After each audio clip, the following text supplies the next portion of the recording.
لما نقرر نعمل الفول المدمس على اصوله، يبقى لازم نعمله بالطريقة الجميلة دي. هيبقى معانا زبدة بالشكل اللي احنا شايفينه ده، وكمان 4 طرق لتحضير طبق الفول.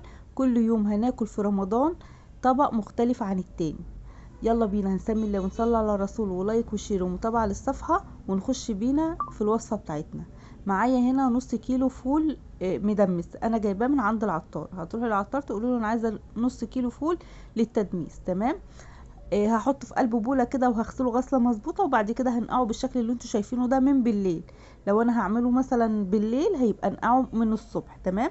نقعته حوالي 6 ساعات، وبعد ال6 ساعات غيرت عليه الميه بتاعته وحطيت حله ميه تغلي. وهنا بابشر بصلت سوري ببشر جزرتين يكون حجمهم وسط.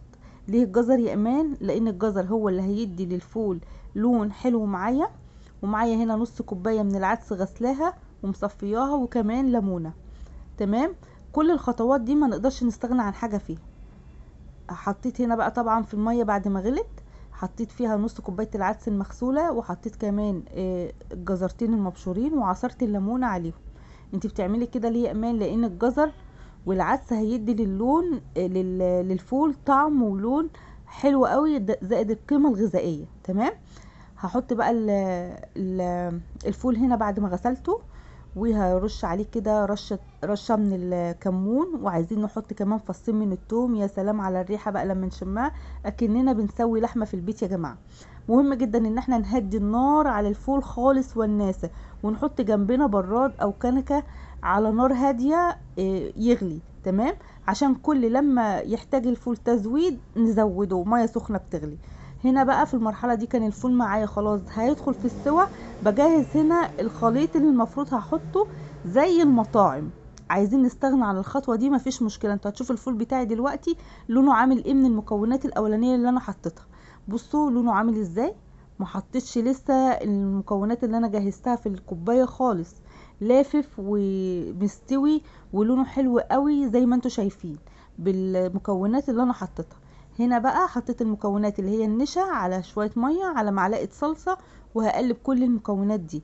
مش عايزين نحط صلصة، ممكن نحط معلقة بابريكا كبيرة عشان برضو تديني اللون الايه الكهرماني الحلو اللي احنا شايفينه ده. هقلبها واسيبها تغلي غلوتين. شوفوا بقى الفول هنا تقل معايا، معلقة النشا اللي انا ضفتها هي اللي تقلت معايا الفول بالشكل ده. ما احناش عايزين برضو نحط نشا. نقدر نحط في بداية الوصفة خالص وهي بتستوي نص كوباية من الفول المدشوش، نغسلها ونحطها معاه. هتستوي وهتدينا برضو التقل ده. يعني انا بديكم الاقتراحات وانتوا براحتكم نفذوا اللي انتوا عايزينه. شايفين الفول زبدة معايا ازاي؟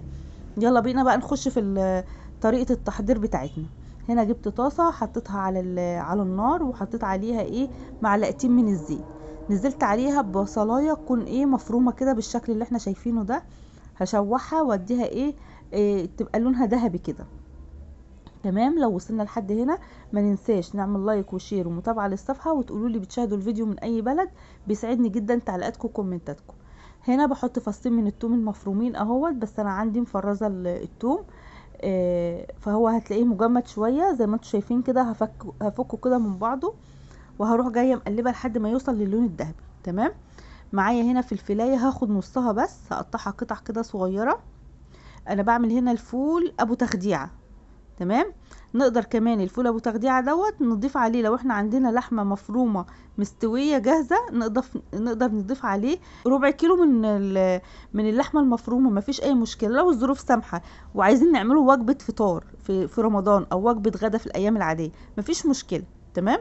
مش سامحه خلاص يبقى احنا بنستكفي بالطريقه دي. حطيت عليها هنا معلقتين صلصه. لو مفيش معلقتين صلصه نقدر نفرم ربع كيلو طماطم في الخلاط ونصفيه ونحطه هنا مع الحاجات دي يتعصق كده. انا حطيت مع الصلصه ربع فنجان ميه عشان بس يخلي الخليط مع بعضه كده مندمج ويستوي في بعضه. هرش هنا معلقه فلفل اسود وربع معلقه ملح، وهقلب برضو كل الخليط ده مع بعضه. تمام كده. وهنزل هنا بقى بالفول بتاعي بعد طبعا ما استوى. شفناه طريقه تسويته في البدايه. تمام. وهروح جايه مقلبه، ويا دوبك هياخد غلوه كده ولا حاجه، واروح جايه حطاه في طبق التقديم. وكده بتبقى اول طريقه معايا جاهزه. عايزه اقول لكم الطريقه دي تحفه جدا يا جماعه.